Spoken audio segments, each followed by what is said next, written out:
মানুষের জীবনটা বড়ই অদ্ভুত। প্রত্যেকটা মানুষের জীবন যেমন আলাদা, ঠিক তেমনি প্রত্যেকটা মানুষের জীবন গল্পটাও আলাদা। জীবনের শুরু আর শেষের কোনো মিল থাকে না। আমরা জীবনে সবই পাই, তারপরে একটা না পাওয়ার থেকে যাই হৃদয়ের এক কোণে। ঠিক এমন একটি গল্প পাঠিয়েছেন কোন এক আপু। তিনি যেভাবে লিখেছেন আমি ঠিক সেভাবেই বলছি। একটা ছেলের সাথে আমার 5 বছরের সম্পর্ক ছিল। ওর বাড়ি ছিল আমার মামা বাড়ির পাশে। তাই মামা বাড়িতে গিয়ে ওর সাথে আমার পরিচয়। ওর সাথে যখন আমার পরিচয় হয় তখন আমি অনেক ছোট ছিলাম, লজ্জার কারণে কথা বলতে পারতাম না। তাই আমাদের মধ্যে SMS এর মাধ্যমে কথা হতো। এভাবে 1 বছর কেটে গেল। 1 বছর আমরা SMS এর মধ্যেই কথা বললাম। একদিন হঠাৎ ও আমার সাথে বায়না দিল দেখা করার জন্য। আমি প্রথমে নার্ভাস ছিলাম, ভয় পেয়েছিলাম, আমি রাজি ছিলাম না। কিন্তু ওর জোরাজুরিতে আমি রাজি হতে বাধ্য হই। আমি দেখা করতে যাই। ওদিকে একজন লোক দেখে ফেলে। সে দেখে সবকিছু বাড়িতে গিয়ে বলে দেয়। জীবনে প্রথম দেখা করলাম আর প্রথম দিনই ধরা খেয়ে যাই। আমি বাড়িতে আসার পর আমাকে বাড়ি থেকে কিচ্ছু বলে না, তবে 7 দিনের মধ্যে কোনো যাচাই বাছাই না করে একটা ছেলের সাথে আমার বিয়ে দিয়ে দেয়। ছেলেটা ইতালি থাকতো। বিয়ের কিছুদিন পরে ছেলেটা চলে যায়। যাওয়ার সময় বলে যায় পাসপোর্ট ভিসা সবকিছু হলে আমাকেও ইতালি নিয়ে যাবে। তবে বিয়ের কয়েকদিন পরে আমার বাড়ি থেকে জানতে পারে যে ছেলেটার ক্যারেক্টার ভালো না, ছেলেটার অনেক মেয়ের সাথে সম্পর্ক। তখন আমার মা কান্নাকাটি শুরু করে দেয়। আমাকে নাকি ওখানে রাখবে না। ভালো মন্দ সিদ্ধান্ত নেওয়ার বয়স তখন আমার হয়নি। যখন বিয়ে হয়েছিল তখনও বলতে পারিনি যে ওই ছেলেকে বিয়ে করবো না। এমনকি যখন নিয়ে আসতেছিল তখনও বলতে পারিনি যে আমি এখানেই থাকবো, আমি কোথাও যাব না। তারপর আমার মা ওই ছেলের কাছ থেকে আমাকে নিয়ে আসে। বাড়িতে নিয়ে আসার পর সব দোষ আমারই হয়। বাড়ির সবাই বলতে থাকে তুই যদি এত অল্প বয়সে প্রেম না করতি তাহলে তো আমরা বিয়ে দিতাম না। আর এমনটাও হতো না। যাই হোক, আমি আবার স্কুলে ভর্তি হই। এভাবে 2 বছর কেটে যায়। এতদিনে সে আমার প্রথম প্রেমিক, যার সাথে আমার দেখা করার কারণে বিয়ে হয়ে গেল। সেই ছেলেটা বিদেশে চলে গেছে। ওর সাথে আমার কোনো যোগাযোগ নেই। এই 2 বছরের মধ্যে আমিও কারো সম্পর্কে জড়াইনি, এমনকি ও কারো সম্পর্কে জড়ায়নি। জীবনের প্রথম দুজনেই ভালোবেসেছিলাম, তো তাই কেউ কাউকে মন থেকে সরাতে পারিনি। 2 বছর পর ওর সাথে আমার আবার কথা হয়। যোগাযোগ হওয়ার পর ও ওদের বাড়িতে বলে বিয়ের কথা। আমার বাড়িতেও বলি। ওদের বাড়ি থেকে রাজি হয়, তবে আমাদের বাড়ি থেকে মোটেও রাজি হয় না। আমি অনেক বুঝিয়েছি কিন্তু লাভ হয়নি। তারপর আমরা দুজনে পালিয়ে বিয়ে করি।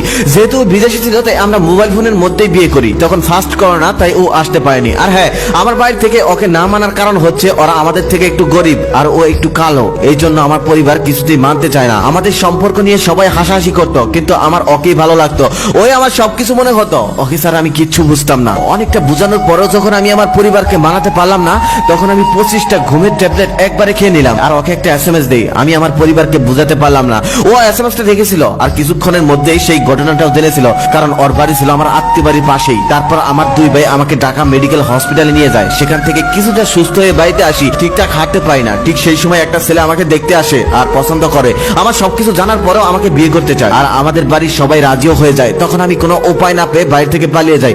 যেহেতু বিদেশে ছিল তাই আমাকে একাই পালাতে হয়েছিল। পালিয়ে যাই এক ফ্রেন্ডের বাসায়। ও শুধু ফোনে সাপোর্ট দিয়ে যাচ্ছিল। সেখানে যাওয়ার পর কয়েকদিন ভালোই কাটে, তবে কয়েকদিন পর আমার ফ্রেন্ডের বাসা থেকে চাপ আসে। পরে আমি সেখানে থাকতে পারি না। আমি বাড়িতে ফোন করি আর বাড়ি থেকে বলে আমরা সবকিছু মেনে নেব, তুই চলে আয়। তারপর আমি বাড়িতে আসি। তবে বাড়িতে আসার পর তারা সব ভুলে যায়। উল্টো আমাকে বোঝাতে থাকে ওই ছেলেকে বিয়ে করার জন্য। ওই ছেলেটাও আমাদের বাড়ির আশেপাশে ঘোরাঘুরি করে। তারপর আমাদের বাড়ির মানুষ ওদের বাড়িতে যায়। তারপর বিয়েটাও ফিক্সড হয়ে যায়। তখন আমি কোনো উপায় না পেয়ে আবার বাড়ি থেকে পালাই। আমি পরিবারকে অনেক ভালোবাসতাম, কিন্তু কিছু করার ছিল না। আমি যেই মানুষটাকে ভালোবাসি, যেই মানুষটাকে বিয়ে করেছি, তাকে ছাড়া আমি দুনিয়ার কিচ্ছু চাই না। তারপর 2 বছর আমি আর বাড়িতে আসি না। 2 বছর আমি আমার কলেজেই থেকে যাই। ওদের বাড়ি থেকেও খুব সাপোর্ট করতো, তবে পুলিশি ঝামেলা হওয়ার পর থেকে ওদের বাড়ি থেকে তেমন একটা সাপোর্ট করতো না। তবে ও সবসময় আমার পাশে ছিল, সবসময় আমাকে সাপোর্ট করতো। অন্যদিকে আমার বাবা মা কষ্ট পেতে লাগলো। 3 ভাইয়ের মধ্যে একমাত্র বোন আমি। অনেক আদরে ছিলাম। তারপর আমার মা আমাকে নিয়ে আসলো, আমিও আসলাম। আমার মা যখন বুঝতে পারলো যে কোনোভাবে ওর থেকে আমাকে আলাদা করা যাচ্ছে না, তখন শুরু করলো ব্ল্যাক ম্যাজিক করা। আস্তে আস্তে ওর প্রতি আমার বিরক্তি আসতে লাগলো। আমরা তখন ঝগড়া করা শুরু করলাম। পায়ে পাড়া দিয়ে ঝগড়া করতাম। সবসময় ভুল না থাকলে ভুল ধরে বসে থাকতাম। ও এগুলো বুঝতে পেরে বিদেশ থেকে চলে আসলো। ও যখন আসলো তখন আমার HSC এক্সামের কারণে আমি বাড়িতে আসতে পারলাম না। তাই কলেজের পাশে একটা বাসা নিয়ে আমরা দুজনে থাকতে লাগলাম। একসাথে থাকলে আমাদের কোনো ঝগড়া লাগতো না, তবে দূরে গেলেই আমরা পায়ে পাড়া দিয়ে ঝগড়া করতাম। আবার একসাথে হলেই সবকিছু ভুলে যেতাম। এদিকে আমার বাড়ি থেকে আরো ব্ল্যাক ম্যাজিক করতে লাগলো। আস্তে আস্তে ওর প্রতি আমার অনেকটা বিরক্তি চলে আসলো। তারপর আমরা 1 মাস ওখানে থাকার পর একবারে আমি বাড়িতে চলে আসলাম। ও ওর বাড়িতে চলে গেল। তখন আমাদের মধ্যে প্রচুর ঝগড়া। ও ওদের বাড়ি আমাকে নিল না। ও বললো আমি নাকি ওদের ছোট বাড়িতে থাকতে পারবো না, তাই আমাদের বাড়িতে রাখলো। আর এটাই ছিল ওর জীবনের সব থেকে বড় ভুল। আমি বাড়িতে চলে আসার পর আমার বাড়ির মানুষ অনেক আজে বাজে কথা বলতে লাগলো ওর নামে। আমিও ওর উপর রেগেছিলাম, তবে কিছুদিনের মধ্যে জানতে পারলাম আমি প্রেগনেন্ট। তারপর থেকে আমরা দুজন অনেক খুশি হয়েছিলাম, কিন্তু আমাদের বাড়ি থেকে অনেক বকা দিতে লাগলো, অনেক কথা বলতে লাগলো। আমি অসুস্থ হলে ডাক্তারের কাছে নিয়ে যায় না, অনেক কিছু বলতে লাগলো। এদিকে আমি তাদের কথায় কান দিতে লাগলাম। আমি সারাদিন ওর ফোনের অপেক্ষায় থাকতাম, কিন্তু ও আমার একটা বারো খোঁজ নিত না, উল্টো আমাকে আরো ব্লক করে রাখতো। তারপর আমি ওর উপর রেগে গিয়ে বাড়িতে বললাম আমি খুশি নেই, আমি ভালো নেই, আমরা অনেক অশান্তিতে আছি। তখন ফ্যামিলি আমাকে না বুঝিয়ে উল্টো আর ওর উপর রাগই তুলতে লাগলো। ওদিকে ও সবসময় আমাকে বলতো ডিভোর্স দিয়ে দিতে, আর বলতো আমার টাকা নেই তাই ডিভোর্স দেই না, টাকা থাকলে অনেক আগে ডিভোর্স দিয়ে দিতাম। তারপর আমার বাচ্চা হওয়ার 9 দিন আগে সত্যি আমি ওকে ডিভোর্স দিয়ে দিলাম, আর ফ্যামিলির কথা মতো রাজি হয়ে গেলাম। যেখানে বিয়ে দিবে তার সাথে কথা বলতে শুরু করলাম ডিপ্রেশন থেকে মুক্তি পাওয়ার জন্য। আর আমার শুধু তখন এটা মনে হতো যার জন্য আমি এত কিছু করলাম, এত যুদ্ধ করলাম, সেই মানুষটা আমাকে কি করে অবহেলা করে, সেই মানুষটা কি করে আমার খোঁজ নেয় না, সেই মানুষটা কি করে পরিবর্তন হয়ে গেল। অন্যদিকে আমার পরিবার সবসময় রেডি থাকতো আমাকে টাকাওয়ালা একটা ছেলের কাছে বিয়ে দেওয়ার জন্য, আর ওই ছেলেটা সবকিছু জানার পরও আমাকে বিয়ে করার জন্য রাজি ছিল। যাই হোক, আমি ডিভোর্স দেওয়ার পর ও অনেকটা পাগলামি করে, ওর সাথে অভিমান করে আমি বাবা মার সব কথায় রাজি হয়ে যাই, আর আমার বিয়েও ঠিক হয়ে যায়। এদিকে ও আমাকে আবার ইমপ্রেস করে ফেলে, ওর সাথে আমি আবার কথা বলতে থাকি। ওদিকে আবার সেই বাবা মায়ের পছন্দের ছেলেটা মানতে রাজি না, সে আমাকে বিয়ে করে ছাড়বে। ও আমার বাবা মাকে ব্ল্যাকমেল করতে শুরু করে, কারণ আমার 2 ভাই বিদেশে ওর কাছেই থাকে। আমার বাবা মা যদি তার কথা না শুনে তাহলে আমার 2 ভাইকে ও দেশে পাঠিয়ে দিবে, আর দেশে পাঠিয়ে দিলে ওরা একদম পথে বসে যাবে। ওদিকে মেয়ের বাবা মেয়ে হওয়ার পর থেকে আমাকে নেওয়ার জন্য রাজি, অন্যদিকে মেয়ের বাবা মেয়েকে দেখার পর থেকে আমাকে নেওয়ার জন্য পাগল হয়ে গেছে। তারপর আমি ঢাকাতে চলে যাই, সেখানে 1 মাস থাকি। 1 মাস থাকার পর আমার বাড়ি থেকে বলে যা হয়েছে হয়েছে, সবকিছু ভুলে যা, তোরা দুজনকে ছাড়া কেউ ভালো নেই। এই বলে বাড়িতে আনার পর শুনি উল্টো ঘটনা, আমার বাবা মার পছন্দের ছেলেটার সাথে আমার বিয়ে।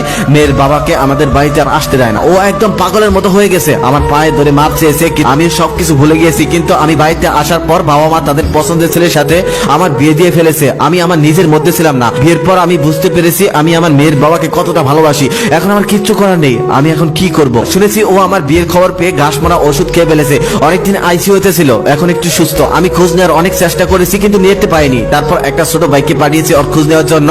ওর কাছে নাকি ও বলেছে ও নাকি এখনো 100% শিওর না, যেদিন ও 100% শিওর হবে সেদিন নাকি ওকে আর কেউ বাঁচাতে পারবে না। এটা আমি বিশ্বাস করি, কারণ আমি জানি ও আমাকে কতটা ভালোবাসে আর কতটা পাগলামি করতে পারে। তবে এখন আমার কিচ্ছু করার নেই, আমার নতুন হাজবেন্ড আমার ভিসা করে ফেলেছে, কিছুদিনের মধ্যে আমাকে সৌদি আরব নিয়ে যাবে।